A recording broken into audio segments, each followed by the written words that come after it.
ओम अज्ञानतिमिरान्धस्य ज्ञानाञ्जनशलाकया चक्षुरुन्मीलितं येन तस्मै श्रीगुरवे नमः। श्रीचैतन्यमनोभीष्टं स्थापितं येन भूतले स्वयं रूपा कदा मह्यं ददाति स्वपदान्तिकं।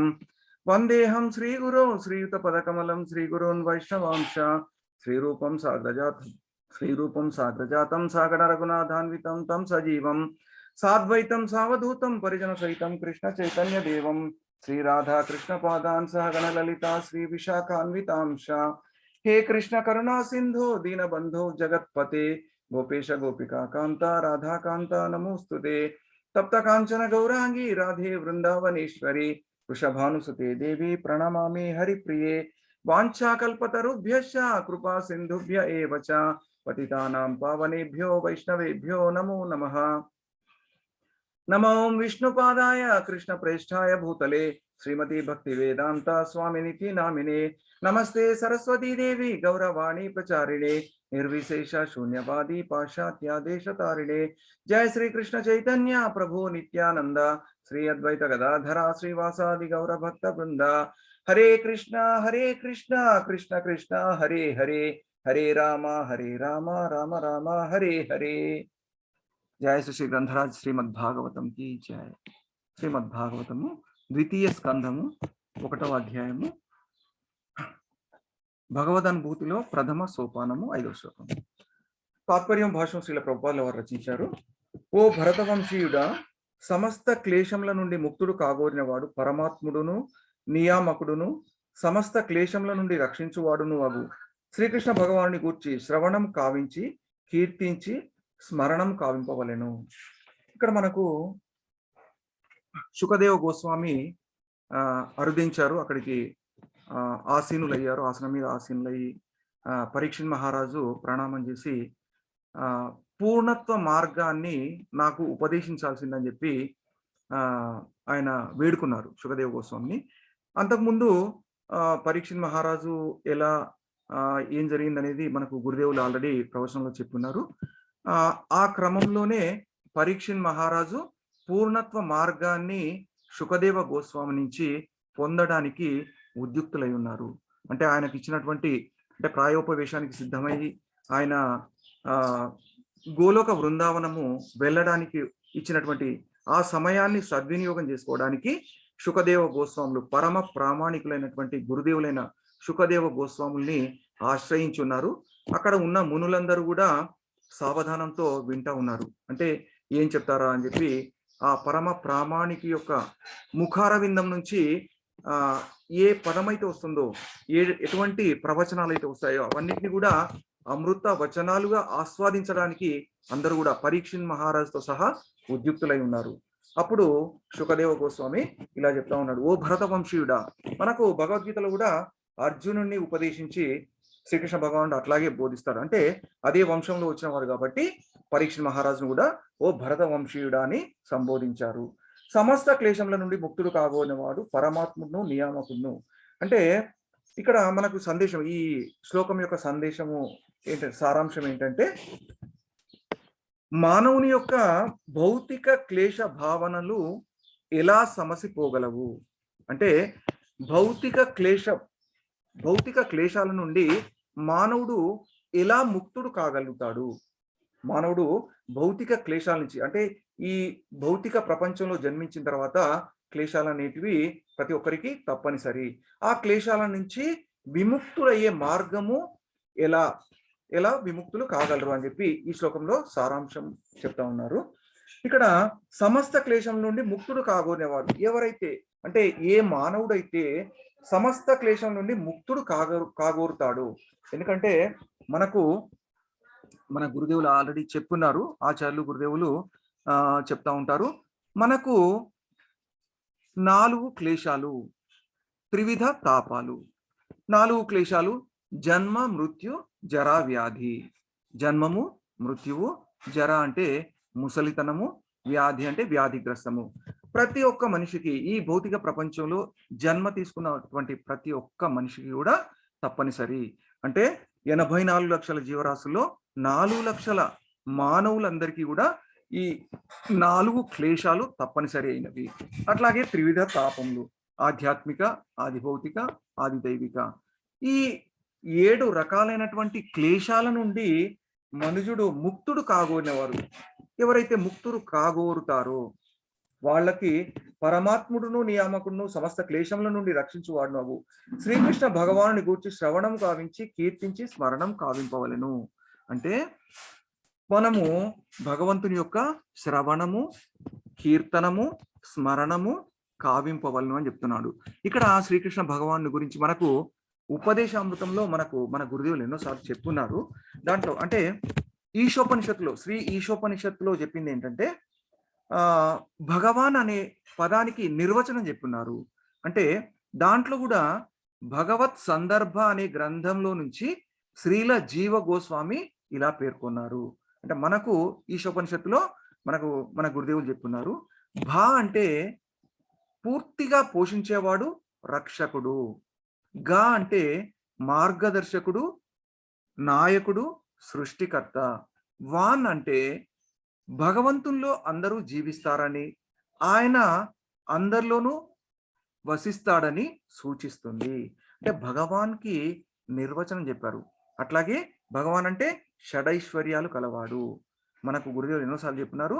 షడైశ్వర్యాలు అనంతమైనటువంటి సంపద, జ్ఞానము, శక్తి అంటే బలము, తర్వాత వైరాగ్యము, సౌందర్యము, అవన్నీ 6 రకాలైనటువంటి ఐశ్వర్యాలు కలిగినటువంటి భగవంతునికి నిర్వచనము భగవాన్ అని ఇక్కడ నిర్వచించారు.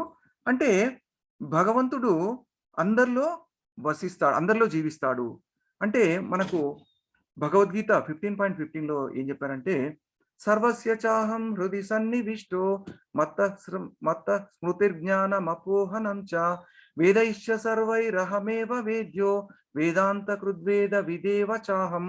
అంటే ప్రతి ఒక్క మనిషిలో కూడా, ప్రతి ఒక్క జీవిలో కూడా పరమాత్ముడు హృదయంలో వసిస్తాడు అని చెప్పి చెప్పడం జరిగింది దాంట్లో భగవద్గీతలో. అట్లాగే భగవంతుల్లో అందరూ నివసిస్తారు అని చెప్పడానికి మనకు విశ్వరూపంలో మనకు శ్రీకృష్ణ భగవానుడు సాక్షాత్ చూపించాడు. ప్రతి ఒక్కరు కూడా భగవంతుని యొక్క విశ్వరూపం చూపించినప్పుడు దాంట్లో ఉంటారు, అందరూ ఉంటారు. అట్లా భగవాన్కి నిర్వచనము శ్రీ ఈశోపనిషత్తులో పేర్కొనడం జరిగింది. అట్లా అటువంటి శ్రీకృష్ణ భగవానుని గూర్చి శ్రవణం కావించి కీర్తించి స్మరణం కావింపవలెను. ఎందుకంటే ఎవరు అంటే ముక్తులు కాగోరిన వాళ్ళు, సమస్త క్లేశముల నుంచి ముక్తులు కాగోరిన వాళ్ళు శ్రీకృష్ణ భగవాను గురించి శ్రవణము, కీర్తనము, స్మరణము చేయాలంటారు. అంటే అందుకే మన గురుదేవులు ఎన్నోసార్లు చెప్తున్నారు, నవవిధ భక్తులు శ్రవణం, కీర్తనం, విష్ణు స్మరణం, పాదసేవనం, అర్చనం, వందనం, దాస్యం, సఖ్యం, ఆత్మనివేదనం. అంటే ఈ నవవిధ భక్తుల్లో అంటే ఈ భక్తియుక్త సేవలో నియుక్తులైన వాళ్ళు భగవంతుని యొక్క పాద పద్మములకు చేరుకోగలరని చెప్పి చెప్తున్నారు. దీంట్లో మాత్రం ఏం చెప్తున్నారు, శ్రవణం అంటే మొట్టమొదటిది. అంటే మనుషుడు ఎప్పుడైతే చిన్నతనం అంటే గర్భంలో ఉండి భౌతిక ప్రపంచంలోకి జన్మ తీసుకున్న తర్వాత మొట్టమొదటిది చేసే పని శ్రవణము.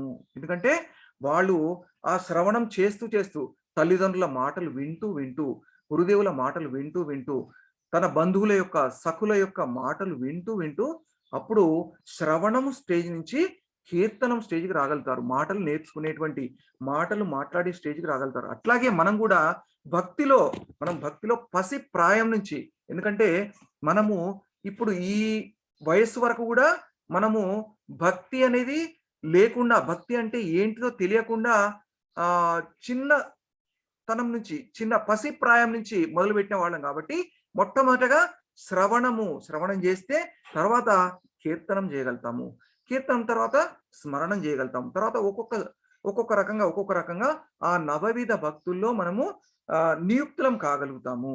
అట్లా ఎవరైతే క్లేశముల నుంచి, సమస్త క్లేశముల నుండి ముక్తులు కాగోరిన వాళ్ళు ఇవి చెయ్యాలి అని చెప్పి చెప్తా ఉన్నారు. మనకు శ్రీమద్ భాగవతంలో 10.14.58లో చెప్తున్నారు. ఏం చెప్పారంటే సమాశ్రితాయే పద పల్లవప్లవం మహత్పదం పుణ్యో యశో మురారే భవాంబుధిర్వ్యత్య పదం పరం పదం యద్విపదాం న తేషాం. అంటే ఇక్కడ ఏం చెప్తా ఉన్నారంటే తాత్పర్యము శిల ప్రభుపాద వారు రచించారు. విశ్వమునకు ఆశ్రయమైన వాడును మురారి, మురాసురుని శత్రువు అని ప్రసిద్ధుడును అగు శ్రీకృష్ణ భగవానుని పాద పద్మ నౌకను ఆశ్రయించిన వారలకు సంసార సాగరము దూడగిట్ట ముద్రలోనున్న జలము వలె నగును.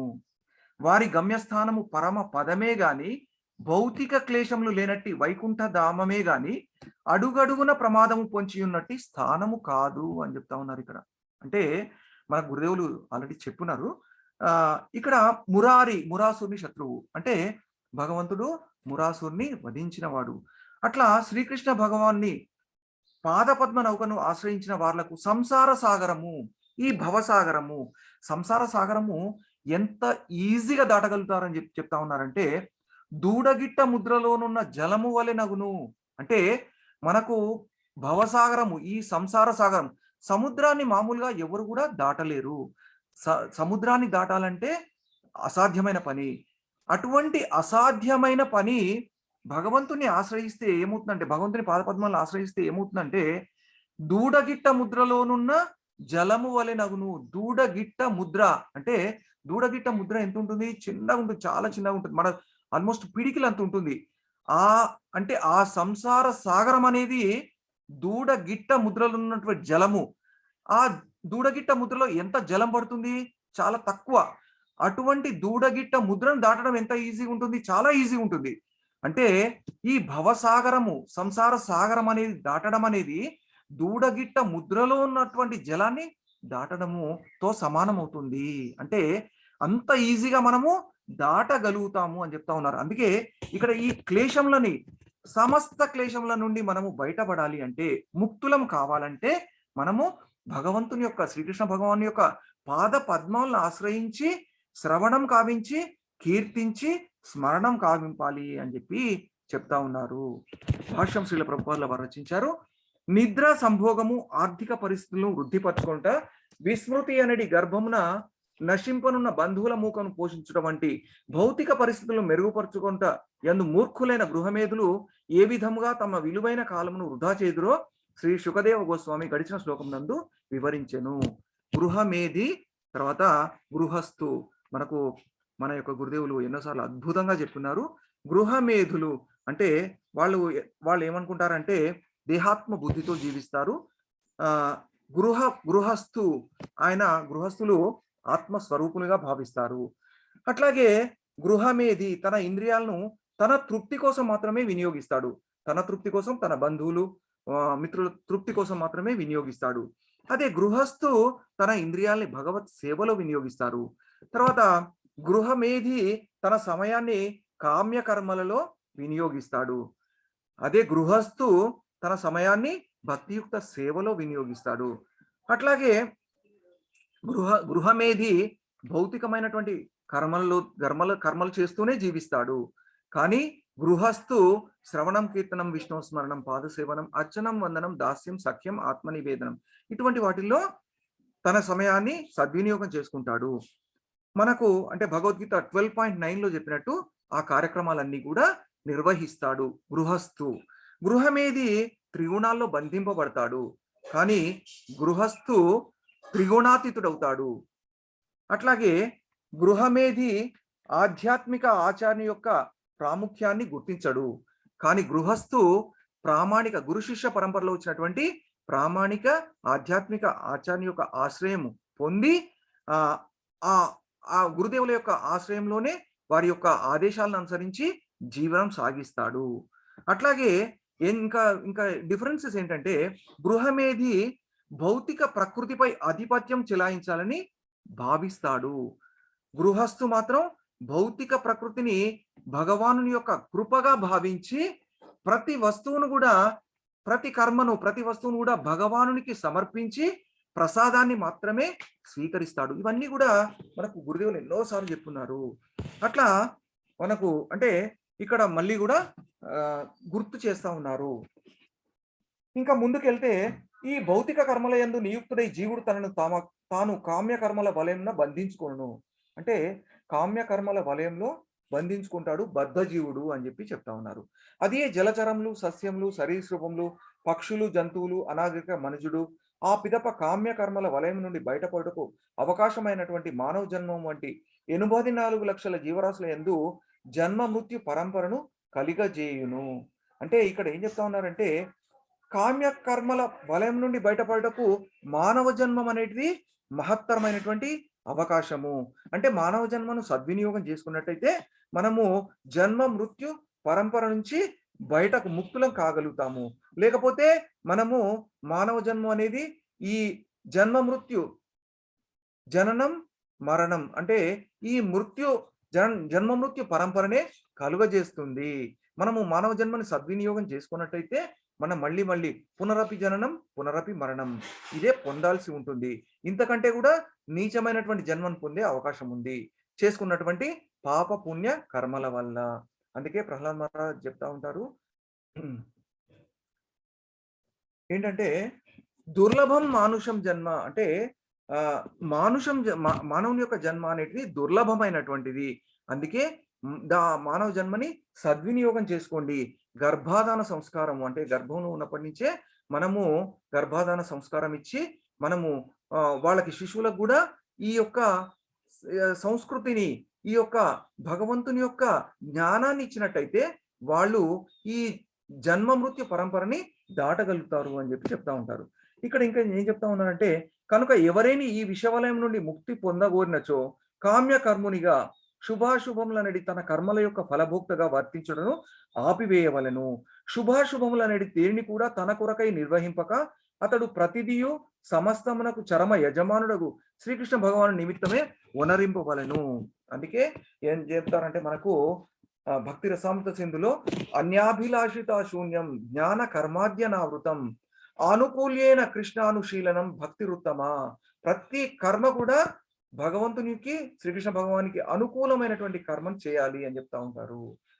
అంతే ఇంకా మనకు భగవద్గీతలో కూడా ఏం చెప్తున్నారంటే 12.17లో యో నహృష్ణతి నద్వేష్టి నశోచతి నకాంక్షతి శుభాశుభ పరిత్యాగి భక్తి మాన్య సమే ప్రియ. తాత్పర్యం శ్రీల ప్రభుపాదుల వారు రచించారు. సంతోషమును గాని దుఃఖమును గాని తెలియని వాడు, శోకించుటను గాని వాంఛించుటను గాని ఎరుగని వాడు, శుభాశుభములు రెండింటినీ విడిచిపెట్టిన వాడు అయిన భక్తుడు నాకు మిక్కిలి ప్రియుడు. మన గురుదేవులు ఎన్నోసార్లు చెప్పినారు.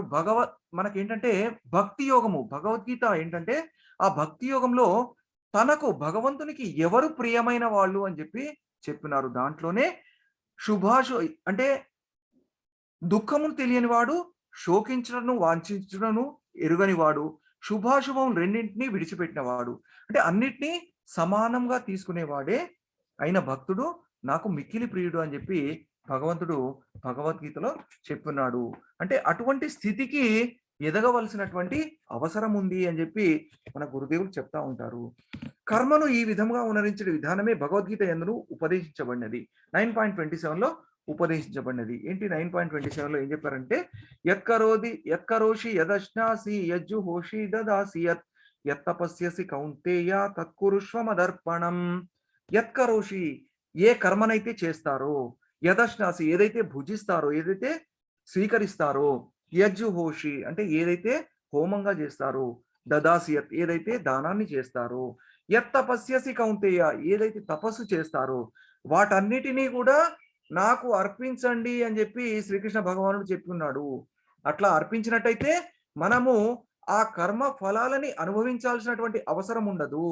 మనము ఈ క్లేశాలు, సమస్త క్లేశాల నుండి మనము విముక్తులం కాగలుగుతాము అని చెప్పి భగవద్గీతలో చెప్పినారు. శ్రీకృష్ణుని కొరకే కర్మను అనుసరించడానికి దాని యందు ఆదేశం ఒసగబడినది. అట్లా ఆదేశం భగవంతుడు ఇచ్చాడు. కనుక ప్రతి ఒక్కరు తొలుత కృష్ణుని గురించి శ్రవణం చేయవలను, శ్రవణం చేయాలి. పూర్ణముగాను సూక్ష్మ పరిశీలనతోనూ శ్రవణం చేసినప్పుడు మనుజుడు ఆ దేవదేవుని కార్యములను కీర్తింపగలడు. శ్రవణం తర్వాత కీర్తనం చేయగలుగుతాము. అందుకే మన గురుదేవులు ఎన్నోసార్లు చెప్తా ఉన్నారు, శ్రవణం అంటే నిత్యం భాగవత సేవయాం, ప్రతి నిత్యం కూడా క్రమం తప్పకుండా భాగవత సేవ చేసినప్పుడు మాత్రమే మనము శ్రవణం చేసినప్పుడు కీర్తనం చేయగలుగుతాము. ఆ విధంగా భగవానుని దివ్య స్వభావం నిరంతరం స్మరించడానికి సాధ్యపడగలదు. ఎందుకంటే ఆ శ్రవణం చేసినప్పుడు, కీర్తనం చేసినప్పుడు భగవంతుణ్ణి ప్రతినిత్యం ప్రతి క్షణం కూడా స్మరించుటకు సాధ్యపడగలుగుతుంది అని చెప్తా ఉన్నారు. శ్రీకృష్ణ భగవాన్ని శ్రవణ కీర్తనంలో అతని దివ్య స్వభావంతో సమానులై ఉన్నవి. ఆ విధంగా ఉనరించడం ద్వారా మనుజుడు సదా అతని సాహచర్యంన నిలిచి ఉండగలడు. ఇక్కడ మన గురుదేవులు చెప్పినటువంటి ప్రవచనాల్ని మరొకసారి గుర్తు చేసుకున్నట్టయితే, ఎప్పుడైతే శ్రీకృష్ణ భగవాన్ని శ్రవణ కీర్తనలు ఎవరైతే చేస్తారో అవన్నీ కూడా అవి దివ్య స్వభావములు, అంటే భగవంతునితో సమానమై ఉన్నవి. అందుకే మనకేం చెప్తారు, నాహం వసామి వైకుంఠే యోగీనాం హృదయేన చ మద్భక్త యత్ర గాయంతి తత్ర తిష్ఠామి నారద. విష్ణు భగవానుడు నారదునితో చెప్పింది ఏంటంటే, నేను వైకుంఠంలో ఉండను, యోగుల హృదయాల్లో ఉండను, ఎక్కడైతే నా యొక్క శ్రవణం కీర్తనం జరుగుతుందో అక్కడ నేను నివసిస్తాను, అక్కడ సాక్షాత్కరిస్తాను అని చెప్తా ఉన్నారు. అందుకే ఇక్కడ ఏం చెప్తా ఉన్నారు, ఆ విధంగా ఉనరించడం ద్వారా, అంటే శ్రవణం కీర్తనం స్మరణం చేయడం ద్వారా మనుజుడు సదా అతని సాహచర్యంలోనే నిలిచియే ఉండగలడు. అది ఏ సర్వ విధములకు భయం నుండి ముక్తిని కలిగించగలదు, సర్వ విధముల భయం నుంచి ముక్తి కలిగించగలదు. అందుకే 2.40లో భగవద్గీత 2.40లో ఏం చెప్పారంటే, నేహా విక్రమ నాశోస్తి ప్రత్యవాయోన విద్యతే స్వల్పమప్యస్య ధర్మస్య త్రాయతే మహతో భయాత్. నేను అంటే నిహ అంటే స్వల్పమప్యస్య ధర్మస్య, కొంచెం చేసినా సరే మీరు భక్తి, అప్పుడు నేను భయంకరమైనటువంటి విపత్తుల నుంచి రక్షిస్తాను అని చెప్పి, స్వల్పం అప్యస్య ధర్మస్య త్రాయతే మహతో భయాత్, మిమ్మల్ని భయంకరమైనటువంటి విపత్తుల నుంచి రక్షిస్తానని చెప్పి ఉన్నారు. అట్లాగే శ్రీకృష్ణ భగవానుడు సర్వజీవ హృదయంలందు నిలిచి ఉన్నట్టు పరమాత్ముడు కనుక పైన వివరింపబడిన శ్రవణ కీర్తన విధానం ద్వారా అతడు సృష్టి అందలి సర్వుల సాహచర్యంను ఆహ్వానించును. ఆ విధానము ప్రతి ఒక్కరికి యోగ్యమై ఉన్నది. వారు ఎట్టి వారైనను సరియే, అంటే ఎవరైనా సరే, అంటే మనకు అదే ఇంకో శ్లోకంలో చెప్తున్నారు, శునక మాంసం తినే వాళ్ళు కూడా భగవంతుని యొక్క శ్రవణం కీర్తనం విష్ణు స్మరణం చేయవచ్చు. అంటే ప్రతి జీవి కూడా, ఎవరైనా సరే, ఎంత బద్ధజీవులు ఎటువంటి వారైనా సరే భగవంతుని యొక్క శ్రవణం కీర్తనం విష్ణు స్మరణం చేయవచ్చు. విధివశాత్తు మనుజుడు నిమగ్నుడై ఉన్న ఏ కార్యమందైనను అది అతనికి చరమ విజయంను కలగజేయగలదు. అంటే ఇటువంటి కార్యక్రమంలో, అంటే భక్తియుక్త సేవలో, భగవంతుని యొక్క భక్తియుక్త సేవలో నిమగ్నుడైనటువంటి ఏ కార్యంలో కూడా అతనికి చరమ విజయంను కలగజేయగలదు, అంటే విజయంను సంప్రాప్తించగలదు అని చెప్పి చెప్తా ఉన్నారు. ఇక్కడ మనకు భగవద్గీతలో ఒక శ్లోకంలో, అంటే 18.78 చిట్ట చివరి శ్లోకమైనటువంటి శ్లోకంలో చెప్పున్నారు, యత్ర యోగేశ్వర కృష్ణో యత్ర పార్థో ధనుర్ధర తత్ర శ్రీ విజయో భూతిర్ ధ్రువ నీతిర్మతిర్మమ. అంటే ఎక్కడైతే యోగేశ్వరుడైన శ్రీకృష్ణ భగవానుడు, పరమ భక్తుడైనటువంటి అర్జునుడు ఉంటారో అక్కడ సంపద, విజయము, అసాధారణ శక్తి, నీతి కూడా ఉంటది అని చెప్తా ఉన్నారు. అంటే విజయం కలగజేయగలదు అంటే భగవంతుడు, అంటే భగవంతుని యొక్క ప్రతిరూపమైనటువంటి భాగవత శ్రవణము, భగవద్గీత శ్రవణము, కీర్తనము ఎప్పుడైతే చేస్తామో భగవంతుడు అక్కడ ఉంటాడు. భగవంతుడు అక్కడ ఉన్నప్పుడు మనకు అసాధారణమైనటువంటి విజయం కలగజేయగలదు అని చెప్తా ఉన్నారు. కామ్యకర్మరతులు, తత్వవేత్తలు, యోగులు, చివరగా విశుద్ధ భక్తులంచు మానవుల్లో పలు తరగతుల వారు కలరు. రకరకాలైనటువంటి వాళ్ళు ఉన్నారు. కామ్యకర్మరతులు అంటే రజోగుణంలో ఉన్న వాళ్ళు, తత్వవేత్తలు అంటే జిజ్ఞాసులు ఉంటారు, యోగులు, చివరగా విశుద్ధ భక్తులు. విశుద్ధ భక్తులు అంటే వాళ్ళు త్రిగుణాతీతులు. అటువంటి వాళ్ళు మానవుల్లో రకరకాలు ఉంటారు. ప్రతి ఒక్కరూ సర్వ విధములైనటువంటి భయముల నుండి ముక్తి పొందగోరుదురు. అందరూ కూడా ఈ భయాల నుంచి ముక్తి పొందగోరుతారు మరియు జీవితం నందు సంపూర్ణ ఆనందంను వాంఛింతురు. అందరూ కూడా సంపూర్ణ ఆనందాన్ని కోరుకుంటారు. దానిని సాధించుటకు పూర్ణమైన విధానము శ్రీమద్ భాగవతం నందు ఇప్పుడు ఇచ్చట శ్రీల శుకదేవ గోస్వామి వంటి పరమ ప్రామాణికునిచే ఉపదేశించబడినది. ఇక్కడ శ్రీల శుకదేవ గోస్వామి వంటి పరమ ప్రామాణికుడు అంటే శ్రీకృష్ణ భగవాన్ నుంచి ప్రారంభమైనటువంటి గురు శిష్య పరంపర. ఆ గురు శిష్య పరంపరలో ప్రామాణిక ఆధ్యాత్మికాచార్యులు అంటే వేదవ్యాసుని యొక్క తనయుడైనటువంటి శ్రీ శుకదేవ గోస్వామి పరమ ప్రామాణికుడై ఉన్నారు. ఎందుకు పరమ ప్రామాణికుడు? మనకు శ్రీమద్ భాగవతమును ఆయన ముఖార విందం నుంచి ప్రవచించి ఉన్నారు. ఆయన తర్వాతనే మనకు శ్రీమద్ భాగవతం ఈ లోకమంతటికి కూడా విస్తరించి ఉన్నది. అట్లా ఉపదేశింపబడినది. శ్రీకృష్ణ గూర్చిన శ్రవణ కీర్తనల ద్వారా మనుజుని కర్మలన్నీను ఆధ్యాత్మిక కర్మలుగా రూపొందగలవు. శ్రీకృష్ణ గురించిన అంటే భగవంతుడు శ్రీకృష్ణ భగవాన్ని గురించినటువంటి శ్రవణ కీర్తనలు ఎవరైతే చేస్తారో ఆ మనుజుని యొక్క కర్మలన్నీ కూడా ఆధ్యాత్మిక కర్మలు అవుతాయి. ఆ విధంగా సర్వ భౌతిక క్లేశ భావనలు పూర్తిగా సమసిపోగలవు. ఆ రకంగా ఈ బద్ధజీవులు వాళ్ళు పొందుతున్నటువంటి ఈ భౌతిక క్లేశ భావనలు, ఈ భౌతిక క్లేశాలన్నింటిలో కూడా వాళ్ళు విముక్తులవుతారు అని చెప్పి చెప్తా ఉంటారు. అయితే ఇక్కడ మన గురుదేవులు చెప్పినటువంటి కొన్ని ఫార్ములాస్ గుర్తుపెట్టుకున్నట్టయితే మనము తప్పకుండా ఆ భౌతిక క్లేశ భావన నుంచి విముక్తులం కాగలుగుతావు. ఏంటంటే ABCDEF అని చెప్పి మన గురుదేవులు ఎన్నోసార్లు చెప్తున్నారు. ఏ అంటే అసోసియేషన్, సాధు సాంగత్యము. అట్లాగే B అంటే బుక్ రీడింగ్, అంటే శాస్త్ర పఠనము, శ్రవణము, కీర్తనము, శ్రీమద్ భాగవతము, తర్వాత శ్రీమద్ భగవద్గీత, శ్రవణం, కీర్తనము. C అంటే చాంటింగ్, హరే కృష్ణ మహామంత్రాన్ని చాంట్ చేయడం, హరే కృష్ణ మహామంత్రాన్ని సంకీర్తన చేయడము. అట్లాగే D అంటే DT వర్షిప్. DT వర్షిప్ అంటే అర్చన చేయడము, అంటే మనము రోజు కూడా బ్రహ్మముహూర్తంలో లేచి మంగళారతి చేయడము, అటువంటి అర్చన చేయడము, అవన్నీ కూడా. అట్లాగే E అంటే ఎడ్యుకేషన్, అంటే ప్రచారం చేయడము, అంటే బుక్ డిస్ట్రిబ్యూషన్, తర్వాత బుక్స్ అన్ని కూడా వితరణ చేయడము అటువంటిది. తర్వాత ఫుడ్, F అంటే ఫుడ్, ప్రసాదము, అంటే కృష్ణ ప్రసాదాన్ని మాత్రమే స్వీకరించడము. ఈ ABCDEF ఫార్ములాస్ మన గురుదేవులు ఎన్నోసార్లు చెప్పినారు. అవి ఒకవేళ మనం పాటించినట్టయితే తప్పకుండా కూడా భగవంతుని యొక్క సాక్షాత్కారాన్ని, ఆధ్యాత్మిక ప్రగతి సాధించగలుగుతాము. అందుకే ఇక్కడ మనకి ఇంకొక శ్లోకంలో కూడా చెప్పున్నారు. ఇక్కడ భగవద్గీతలో గీతా మహాత్మ్యంలో మల నిర్మోచనం పుంసాం జల స్నానం దినే దినే సకృద్గీతామృత స్నానం సంసార మల నాశనం. మనము భౌతిక మలినాలను పోగొట్టుకోవడానికి ప్రతిరోజు కూడా జల స్నానం చేస్తూ ఉంటాము, నీటితో స్నానం చేస్తుంటాము. అట్లా మనము సంసారంలో ఉన్నటువంటి, మనము భౌతిక ప్రపంచంలో సంసారంలో ఉన్నటువంటి ఆ మలినాలను అన్నిటినీ పోగొట్టుకోవాలంటే గీత అనేటువంటి అమృతంలో ఆస్వాదించినట్టయితే, స్నానం చేసినట్టయితే మనము తప్పకుండా ఆ మలినాలన్నిటినీ పోగొట్టుకోగలుగుతాము అని చెప్పి చెప్తా ఉన్నారు. అట్లాగే మన గురుదేవులు చెప్తా ఉంటారు, ఏకం శాస్త్రం దేవకీ పుత్ర గీతం, ఏకో దేవో దేవకీ పుత్ర ఏవ, ఏకో మంత్రస్తస్య నామాని అని కర్మాప్యేకం తస్య దేవస్య సేవ. అవి పాటించినట్టయితే తప్పకుండా మనము ఆధ్యాత్మిక ప్రగతి సాధించి భగవంతుని యొక్క పాదపద్మం చేరుకోగలుగుతాము, ఈ భౌతిక క్లేశంల నుండి విముక్తులము కాగలుగుతాము అని చెప్పి చెప్తా ఉన్నారు. జయ శ్రీ గ్రంథరాజ్ శ్రీమద్ భాగవతం కి జయ. నాకు ఎలాంటి అర్హత లేకపోయినా గురుదేవులు ఇచ్చినటువంటి ఆదేశానుసారము వారిచ్చినటువంటి సేవగా భావించి మీ ముందుకు వచ్చి 4 వాక్యాలు చెప్పడం జరిగింది. దాంట్లో ఏమైనా తప్పులు ఉంటే మన్నించాలని చెప్పి, ఆశీర్వదించాలని చెప్పి సవినయంగా సహృదయంతో వేడుకుంటా ఉన్నాను. హరే కృష్ణ గురుజీ. హరే కృష్ణ గురుజీ.